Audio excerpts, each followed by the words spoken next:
그들이 예루살렘에 가까이 가서 감람산 벳박에 이르렀을 때 예수께서 두 제자를 보내시며 너희는 맞은편 마을로 가라. 그리하면 곧 매인 나귀와 나귀 새끼가 함께 있는 것을 보리니 풀어 내게로 끌고 오라. 만일 누가 무슨 말을 하거든 주가 쓰시겠다 하라. 그리하면 즉시 보내리라. 이는 선지자를 통하여 하신 말씀을 이루려 하심이라. 시온 딸에게 이르기를 내 왕이 내게 임하나니 그는 겸손하여 나귀 곧 멍에 매는 짐승의 새끼를 탔도다 하라. 제자들이 가서 예수께서 명하신 대로 하여 나귀와 나귀 새끼를 끌고 와서 자기들의 겉옷을 그 위에 얹음에 예수께서 그 위에 타시니 무리의 대다수는 그들의 겉옷을 길에 펴고 다른 이들은 나뭇가지를 베어 길에 펴고 앞에서 가고 뒤에서 따르는 무리가 소리 높여 이르되 호산나 다윗의 자손이여 찬송하리로다. 주의 이름으로 오시는 이여 가장 높은 곳에서 호산나. 예수께서 예루살렘에 들어가시니 온 성이 소동하여 이는 누구냐? 갈릴리 나사렛에서 나온 선지자 예수라. 안녕하십니까. 4월 6일 고난주간 월요일 말씀 묵상 시작하겠습니다. 마태복음 21장 1절에서부터 11절까지 말씀 함께 읽었습니다. 오늘부터 고난주간이 시작되었습니다. 날마다 솟는 샘물은 이번 고난주간에 예수님의 예루살렘에서의 행적을 따라서 마태, 마가, 누가복음의 본문들을 선정해서 묵상하도록 배치해두고 있습니다.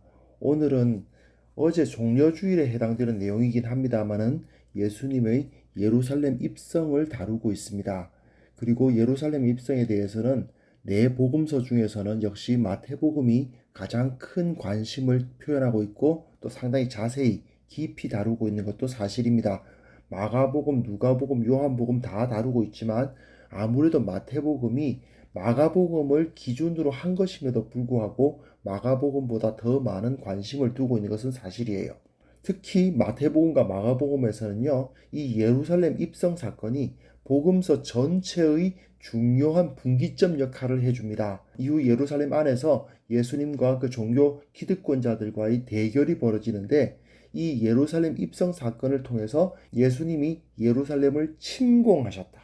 즉 예루살렘의 거민들이 그 성을 침공해 들어온 새로운 왕을 환영하고 그리고 그 기존에 있던 세력들과 영적인 전쟁이지만 그 전투가 벌어지는 모습을 여기서 보여주기 시작합니다. 하나님의 아들께서 예루살렘을 점령하신다는 것을 여기서 보여주는 거죠. 그러나 여기서 예수님을 호산나를 부르며 환영했던 인파들은 사실상 예수님을 십자가로 보낼 자들이 되고 말 것입니다. 굉장히 아이러니한 그런 모습을 여기서 보여주죠. 1절부터 3절까지 보시면요.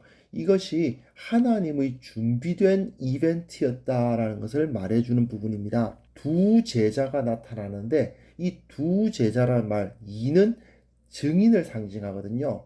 두 사람이 가서 나귀를 끌어오게 하십니다. 예수님께서 미리 가지고 있었던 나귀도 아니고 그 사람들로부터 빌려주기로 약속이 되어 있었던 것도 아닙니다. 하나님께서 미리 준비하셨다는 것입니다.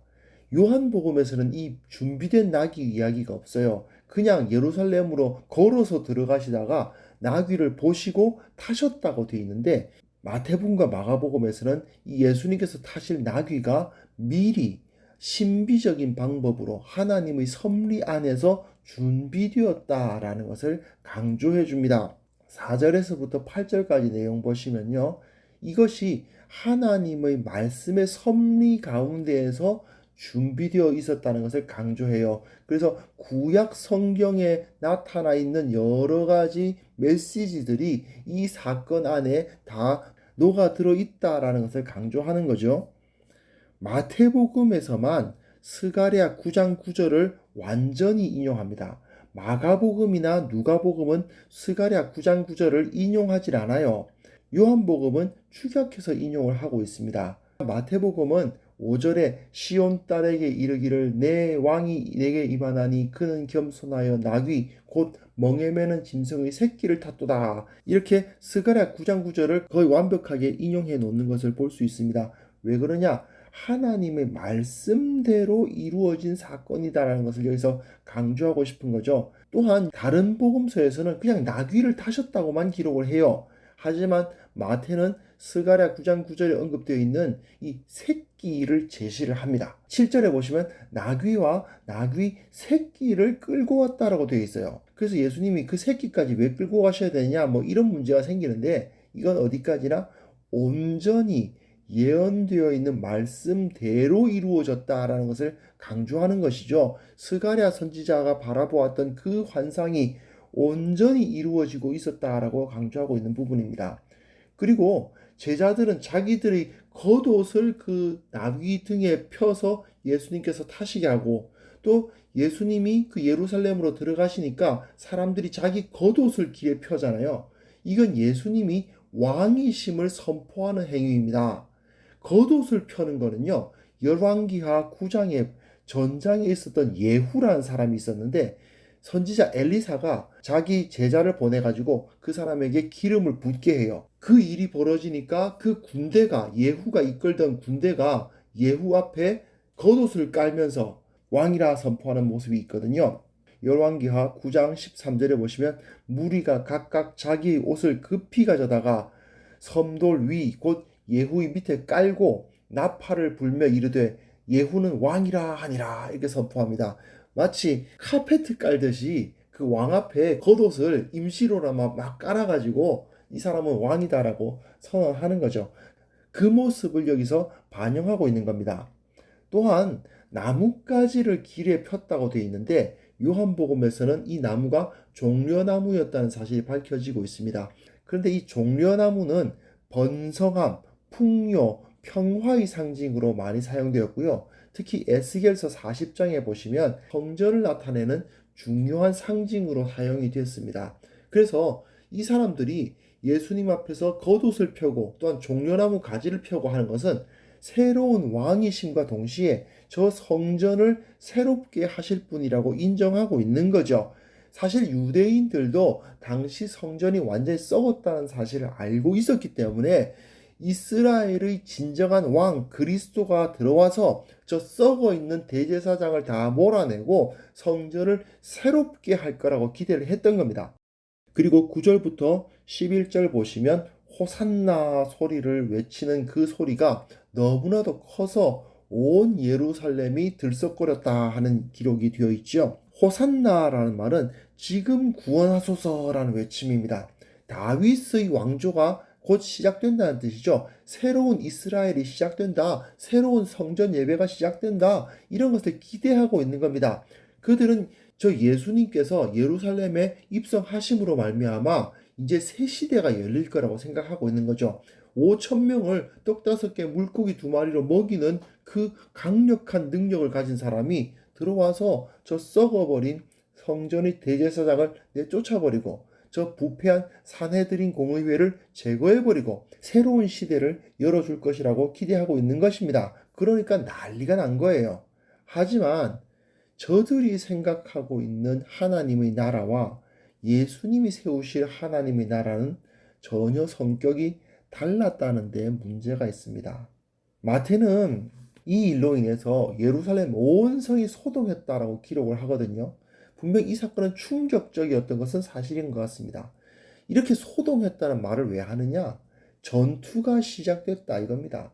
예루살렘 성문이 열렸어요. 갈릴리 나사렛으로부터 진군해온 예수 그리스도의 군대가 예루살렘의 종교 기득권자들의 군대와 일전을 벌일 것이다. 이런 그림인 거죠. 물론 칼을 휘두르는 전쟁은 일어나지 않았습니다. 영적으로 성전에 들어가서 그 논쟁으로서 전투가 이루어지죠.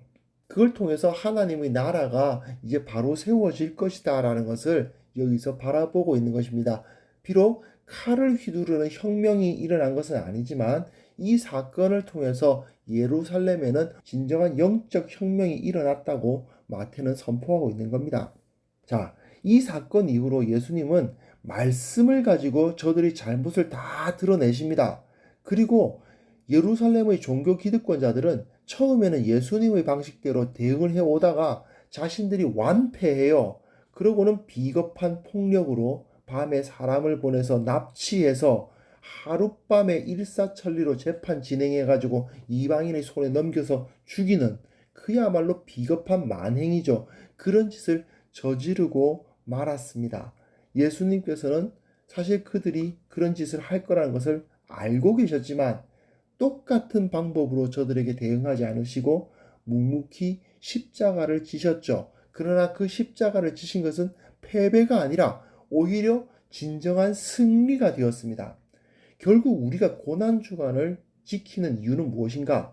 예수님이 예루살렘에서 그 영적인 전투를 치르신 그 기간을 기념하는 겁니다. 예수님은 그 고난의 전투에서 연전연승하셨습니다.